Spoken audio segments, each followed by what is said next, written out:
Dahulu kala, di sebuah kerajaan hiduplah seorang raja yang adil dan sangat bijaksana. Rakyatnya juga sangat makmur dan bahagia karena dipimpin oleh raja tersebut. Hanya saja masih ada yang terasa kurang. Sang ratu, istri dari raja ternyata sudah sangat lama mendambakan keturunan. Setiap harinya, raja dan ratu tidak pernah berhenti berdoa agar segera dikaruniai buah hati. Akhirnya doa mereka pun dikabulkan. Singkat cerita, ratu akhirnya mengandung dan melahirkan seorang putri yang sangat cantik. Raja dan ratu amat bahagia karena kehadiran anak pertamanya ini. Sebagai bentuk rasa syukur, raja pun mengadakan pesta dan mengundang para bangsawan hingga rakyatnya untuk datang ke istana. Tak lupa, raja juga mengundang 7 orang penyihir baik hati buat memberikan mantra baiknya pada putri yang baru lahir. "Engkau akan menjadi seorang putri yang cantik," kata si penyihir pertama. "Kamu akan menjadi putri yang baik hati dan jujur," kata penyihir yang kedua. "Wahai putri, tumbuhlah menjadi seorang anak yang cerdas," kata penyihir ketiga. "Putri, kelak kamu akan menjadi seorang yang bijaksana," kata penyihir yang keempat. "Jadilah engkau putri yang pandai berdansa," kata penyihir yang kelima. "Selain pandai berdansa, kamu juga akan memiliki suara yang bagus dan pintar bernyanyi," kata penyihir keenam. Sekarang giliran penyihir ketujuh buat mengucapkan mantranya. Akan tetapi, sebelum dia sempat memberikan mantra, tiba-tiba pintu istana terbuka dan muncullah seorang penyihir yang jahat. Penyihir tersebut merasa kesal karena raja tidak mengundang dirinya ke dalam istana. "Karena aku tidak diundang, maka aku akan mengutuk anakmu, wahai raja. Sang putri akan mati tertusuk jarum pemintal benang." "Hahaha," katanya sambil tertawa licik. Usai mengeluarkan kutukannya, raja dan ratu yang mendengar hal itu langsung menangis. Penyihir yang ketujuh lalu menghampiri raja dan ratu untuk menenangkan mereka. "Tidak usah khawatir, aku akan membantu meringankan kutukan dari penyihir jahat itu. Putri tidak akan mati, namun dia bakal tertidur selama 100 tahun setelah terkena jarum pemintal benang. Dia akan terbangun kembali apabila seorang pangeran datang kepadanya," ucap si penyihir yang ketujuh. Setelah kejadian tersebut, raja langsung memerintahkan agar semua pemintal benang yang ada di istana dan di seluruh kerajaan segera dikumpulkan dan dibakar. Singkat cerita, 16 tahun kemudian sang putri telah tumbuh menjadi seorang gadis yang cantik serta baik hati. Tak berapa lama, raja serta ratu sedang melakukan perjalanan ke luar negeri.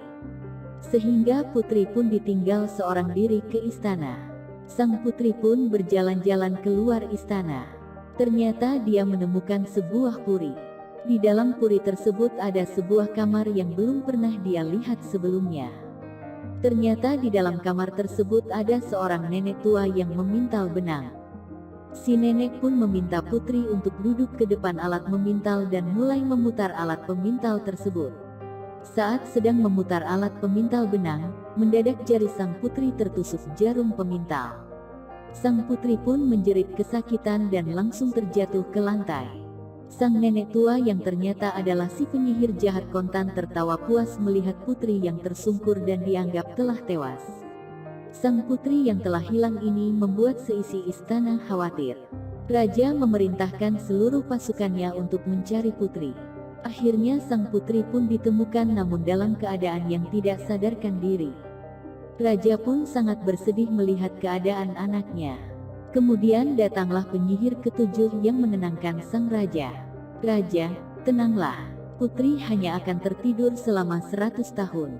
Dan dia pun tidak akan sendirian, karena aku akan menidurkan kalian semua," ucap si penyihir sembari menebarkan sihir ke seluruh istana. Lalu dengan dibantu oleh semua penyihir, sang penyihir ketujuh menutup dengan semak berduri supaya tidak ada yang bisa masuk ke istana.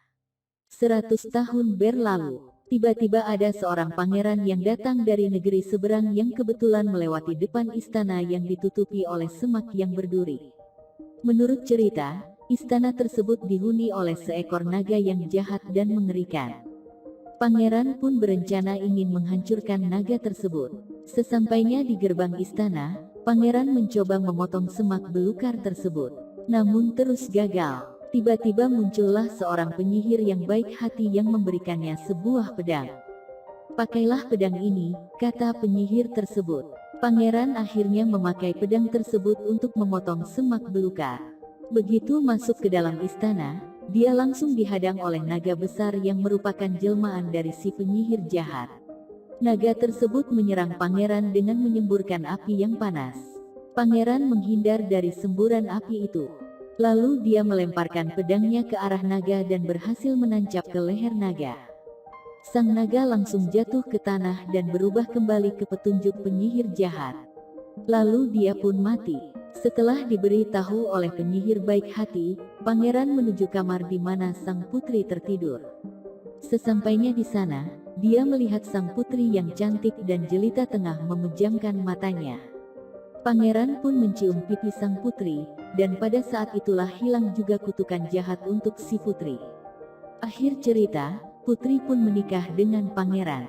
Raja dan ratu pun sangat berbahagia. 7 penyihir baik pun kembali datang dengan membawa hadiah berupa mantra baik. Pesan moral dari cerita tersebut adalah apabila kita memiliki sifat dan selalu baik pada orang lain, maka kebaikan dan kebahagiaan pun akan selalu menyertai kita. Selain itu, yakinlah bahwa kebaikan bakal selalu menang melawan kejahatan.